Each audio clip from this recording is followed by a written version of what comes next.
Bayar 15.000 bisa dapetin es kopi susu seenak ini. Duh hawa tasik teh meni panas kacida.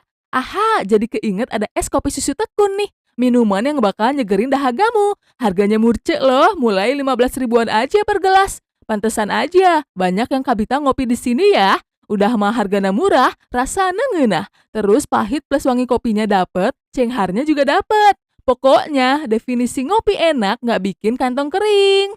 Cocok banget buat memenuhi asupan kafeinmu. Yuhu, pastinya biar strong terus jalani aktivitasnya ya.